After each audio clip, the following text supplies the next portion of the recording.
Hello, എൻ്റെ പേര് സുലേഖ. നിങ്ങൾ ഒന്ന് സഹകരിക്കുമെങ്കിൽ ഞാൻ ചെറിയ ഒരു റിലാക്സേഷൻ തെറാപ്പിയും നമുക്ക് ഫ്രണ്ട്സിനൊക്കെ ഇടയിൽ കാര്യങ്ങൾ വേണമെങ്കിലും ചെയ്യാമെന്ന് പറഞ്ഞുതരാം. സഹകരിക്കുമോ? ഫസ്റ്റ് ഒരു കാര്യം ചോദിക്കാം. നമ്മുടെ ഈ ലോകത്തില് ഒരുപാട് അത്ഭുതങ്ങളുണ്ട്. ഏതെങ്കിലും ഒരു അത്ഭുതം പറയോ? പറയോ? താജ്മഹൽ. വേറെ എന്തോ?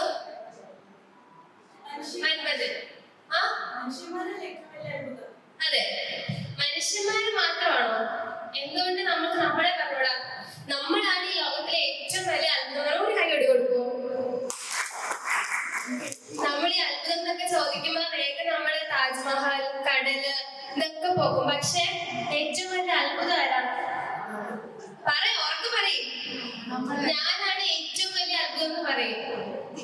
പറ. ആ ഒരു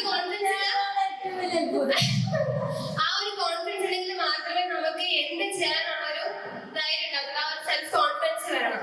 ഏറ്റവും ബ്യൂട്ടിഫുൾ ആരാ?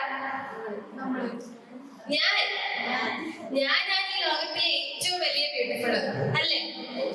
നമുക്ക് അങ്ങനെ ഒരു ചിന്തയില്ലെങ്കിൽ നമുക്ക് ഇവിടെ വന്ന് നിന്നിട്ട് രണ്ടുപേരുടെ മുമ്പിൽ കോൺഫിഡന്റ് ആയിട്ട് പെർഫോം ചെയ്യാൻ പറ്റുമോ? സഹകരിക്കും ഗൈസ്. ഒരു കാര്യം ചോദിക്കാം. നമ്മുടെ ന്യൂസിൽ വന്നതായിരുന്നു. നമ്മുടെ കായംകുളത്ത് ഒരാള് കുറെ വർഷമായിട്ട് ഫുള്ളി തളർന്ന് നടക്കുക. അയാളുടെ ഭാര്യ മക്കളുമാണ് നോക്കുന്നത്. ആ സമയത്തായിരുന്നു അവിടെ സുനാമി വരുന്നത്. അപ്പൊ സുനാമി വന്നപ്പോഴത്തേന് അവിടുത്തെ ആൾക്കാരെല്ലാരും ഒരു ക്യാമ്പിലോട്ട് മാറി. അപ്പൊ ഈ അച്ഛനെ എടുത്തോണ്ട് പോകാനുള്ളൊരു മാർഗമില്ലാത്തത് കൊണ്ട് ഭാര്യയും മക്കളും പോയി അച്ഛനോട് കിടക്കണ വിചാരിച്ചു. പക്ഷെ ഇവരവിടെ എത്തുന്നതിന് മുമ്പ് പുള്ളിക്കാരൻ ആ ക്യാമ്പിലെത്തി. എങ്ങനെ എത്തിയേ?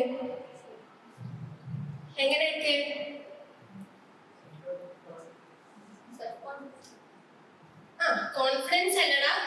എന്താ നമുക്ക് നമ്മുടെ ഒരു കംഫർട്ട് സോണിൽ കിടക്കായിരുന്നു. പുള്ളിക്ക് ഫുഡ് ഉണ്ട്, കെയർ കിട്ടണം. പുള്ളിക്ക് അങ്ങനെ ചെയ്യാനൊരിത് ഉണ്ടായില്ല.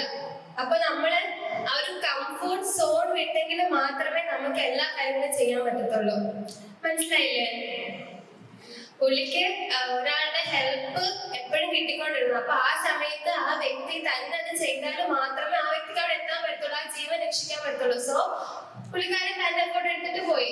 അപ്പൊ അതേപോലെ നമ്മൾ നമ്മുടെ കംഫർട്ട് സോണിൽ നിന്ന് പുറത്തു വന്നാൽ മാത്രമേ നമുക്ക് ഓരോ കാര്യങ്ങളും ചെയ്യാൻ പറ്റത്തുള്ളൂ. എല്ലാവരും നമ്മുടെ കംഫർട്ട് സോണിൽ നിന്ന് പുറത്തു വരും. അപ്പൊ നമ്മുടെയൊക്കെ ഫ്രണ്ട്സിനൊക്കെ ഭയങ്കര സ്ട്രെസ് ആയിട്ട് ഭയങ്കര ഡിപ്രഷനും കാര്യങ്ങളൊക്കെ ആണെങ്കിൽ നമുക്ക് സിംപിളി അവർക്ക് കൊടുക്കാൻ പറ്റുന്ന ഒരു തെറാപ്പി പറഞ്ഞുതരാം. ആരാണോ ആ വ്യക്തിക്ക് നമ്മുടെ കയ്യോ അല്ലെങ്കിൽ ഒരു പേനോ എടുത്തിട്ട് നമ്മുടെ നെറ്റിയുടെ ഇവിടെ വെക്കാം. നെറ്റിയുടെ ഇവിടെ വെച്ചിട്ട് ആ വ്യക്തിയോട് ആ പൊസിഷനിലോട്ട് നോക്കിക്കൊണ്ടേ ഇരിക്കാൻ പറയാം. നിങ്ങൾ ബ്രീത്ത് ഇൻ ബ്രീത്ത് ഔട്ട് പറഞ്ഞുകൊണ്ടേ ഇരിക്കും. അപ്പം ഇത് ചെയ്യുന്നതിനൊപ്പം തന്നെ ആ വ്യക്തി ഈ ഒരു പോയിന്റിലോട്ട് നോക്കും. പതുക്കെ ട്രാൻസ് സ്റ്റേജിലോട്ട് പോകും. ട്രാൻസ് സ്റ്റേജിൽ എത്തിക്കഴിഞ്ഞാൽ കണ്ണടയ്ക്കും. കാരണം നമ്മൾ നോർമലി ഒരു മോട്ടിവേഷൻ ക്ലാസ് എടുക്കുകയാണെങ്കിൽ നിങ്ങൾക്ക് ഇപ്പം എല്ലാവരും കോൺഷ്യസ് ആയിട്ടായിരിക്കണേ. നിങ്ങളുടെ തലകൂടെ ഒരുപാട് ചിന്തകൾ ഇങ്ങനെ പൊക്കോണ്ടേയിരിക്കും. ഒന്നും തല കയറത്തില്ല. അപ്പൊ ഞാൻ പറയുന്നു അവിടുത്തെ സൗണ്ട് ഇവിടുത്തെ സൗണ്ട് എല്ലാം നിങ്ങളുടെ മൈൻഡ് ഡിസ്റ്റർബ്ഡ് ആണ്. സോ നമ്മളൊരു ട്രാൻസ് സ്റ്റേജിൽ പോവുകയാണെങ്കിൽ നമ്മുടെ സബ് കോൺഷ്യസ് മൈൻഡിൽ ആ കാര്യങ്ങളൊക്കെ കയറിയും നമ്മുടെ നെഗറ്റീവ് തോട്ട്സും കാര്യങ്ങളൊക്കെ പോകാൻ സഹായിക്കും.